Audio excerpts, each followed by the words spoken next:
Kamu sungguh adalah sahabatku.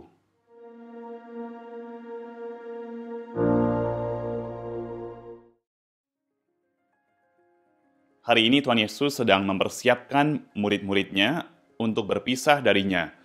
Karena sebentar lagi dia akan naik ke surga. Kita pun diingatkan kembali bahwa surga itu nyata. Mengenai surga, ada 3 pertanyaan yang sering muncul. Pertama adalah, apa itu surga? Surga adalah hidup yang kekal, hidup bersama Allah dan para kudus, santo-santa yang kamu kenal, dan juga kebahagiaan yang tiada bandingnya, sesuatu yang selama ini kamu cari-cari.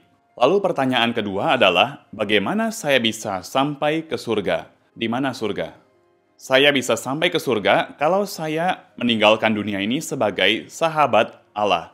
Banyak orang Kristiani salah paham. Mereka berpikir bahwa supaya saya masuk surga, perbuatan baik saya harus lebih banyak dari perbuatan yang buruk. Ide ini adalah ide yang kurang tepat. Misalnya, orang yang selama hidupnya baik sekali, tapi di akhir hidupnya dia melakukan satu dosa berat dan tidak bertobat, orang itu masuk neraka.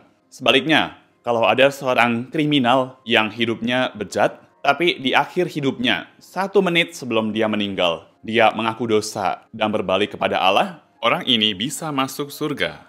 Surga itu bukan sesuatu yang terjadi nanti setelah kita mati, tapi kita bisa hidup sebagai sahabat Allah mulai dari saat ini. Ini membawa kita ke pertanyaan yang ketiga, yaitu, bagaimana saya bisa menghidupi surga selama saya masih di bumi?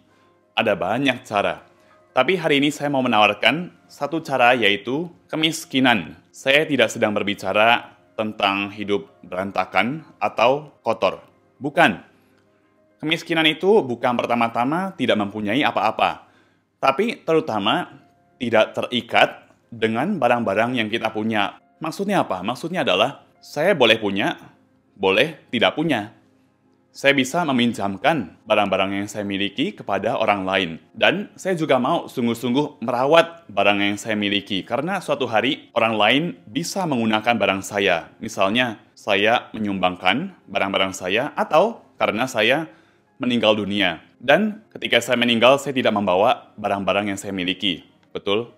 Marilah kita semua mengarahkan pandangan ke surga hari ini, dan kita juga mau minta tolong Bunda Maria, supaya kita mampu menghidupi surga di bumi, supaya nanti ketika Allah berjumpa dengan kita setelah hidup kita berakhir, Dia bisa mengatakan kepada kamu, kepada saya, kamu sungguh adalah sahabatku.